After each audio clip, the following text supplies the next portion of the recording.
Bonjour et bienvenue sur Solutions de vie, c'est Maïté. Je suis heureuse de vous retrouver pour cette capsule que j'ai dénommée « Comment lâcher la pression en sachant penser à soi ». En effet, penser à soi, prendre du temps pour soi, n'est pas un acte égoïste ou narcissique ou égocentrique, mais plutôt holistique car il a affaire avec le corps, l'âme, l'esprit, l'ensemble de notre être et il prend même une dimension thérapeutique. Si vous me permettez ce jeu de mots, on parlait avant de l'amour-propre et peut-être que justement il y a une grande propreté à penser à soi de temps en temps, à savoir se consacrer du temps, de l'énergie et du respect. Il convient de comprendre que en fait c'est être centré, enraciné et complet qui est le but recherché. Il faut écouter ses besoins et se respecter dans ses besoins les plus divers. Il faut envisager les choses de façon large. Il faut aussi être en accord avec ses valeurs, c'est-à-dire en fait être fidèle à soi-même et apprendre à relativiser les attentes de l'autre, des autres. Il faut aussi se réserver, se constituer des plages horaires où on va pouvoir prendre donc du temps pour soi, pour faire ce qui nous plaît, puisque c'est une autoréalisation de soi qui donne de la confiance, qui nous permet un épanouissement, mais aussi du temps pour soi pour faire ce qui nous nourrit. Avoir des pensées positives quant à soi-même, c'est-à-dire à l'encontre de toute critique portée sur soi-même, permet d'avoir de la reconnaissance, de se reconnaître aussi comme ayant une valeur.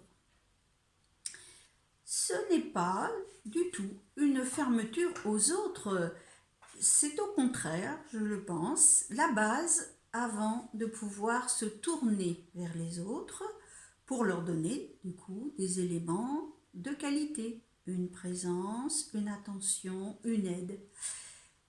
Tout comme on ne peut étancher sa soif à un puits sec, la plus belle fille du monde ne peut donner que ce qu'elle a. Encore faut-il qu'elle ait notion de ce qu'elle a. Pour être utile aux autres, il faut connaître sa place exacte, son utilité dans le monde, et aussi pour pouvoir donner avec détachement, c'est-à-dire sans regret, sans être comme vidé, c'est-à-dire il ne faut pas donner au point de se vider. Je pense au cas des aidants, c'est-à-dire les personnes qui ont à la maison une personne plus démunie, soit âgée, soit malade, dont il faut qu'elle s'occupe. Et parfois, en essayant de bien faire, elles vont plus loin qu'il serait nécessaire et surtout raisonnable de donner.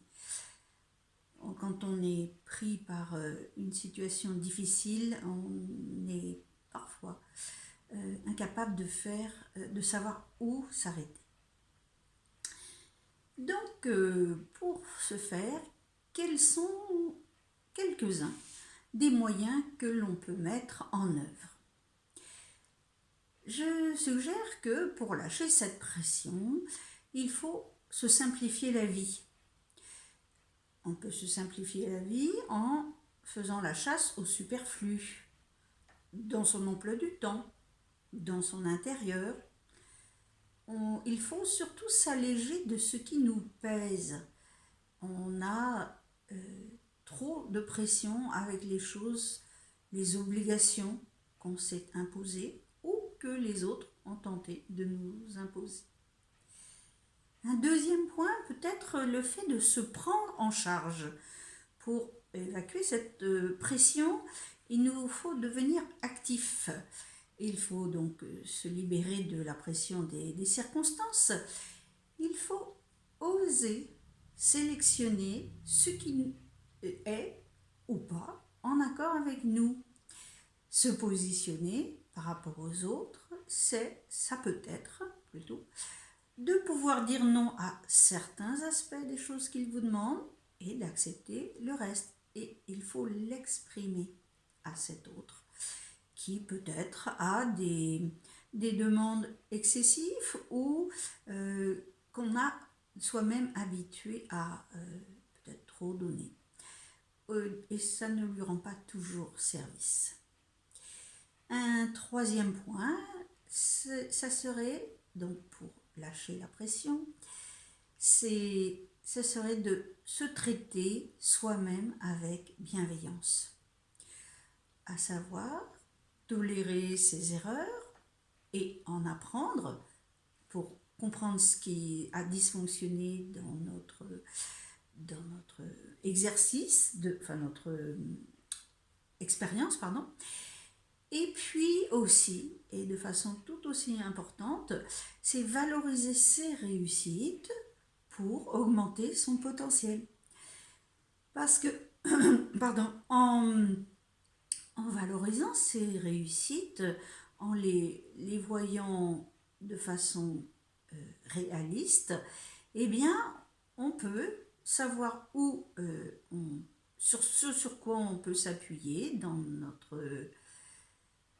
nos capacités et là où peut-être les capacités ont fait défaut ou elles ont été peut-être plus fragiles et qu'elles manquent de solidité. Et donc c'est un point, ça permet de comprendre sur quel point il va falloir qu'on s'améliore, qu'on apprenne, qu'on aille plus loin.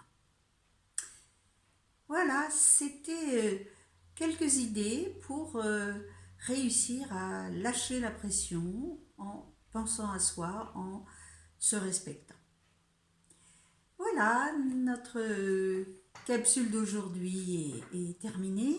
Je vous remercie de l'avoir suivie. Si elle vous a plu, ce serait gentil de mettre un like. Et si vous ne l'avez déjà fait et si les sujets que je traite vous intéressent, abonnez-vous. En plus, vous m'aideriez en laissant un commentaire que je me ferai un plaisir de lire et d'y répondre. Et aussi, vous pourriez, si vous le souhaitez, cliquer sur la cloche afin d'être prévenu quand je ferai paraître une nouvelle capsule. Voilà, merci de votre écoute, de votre présence et je vous dis à bientôt. Au revoir.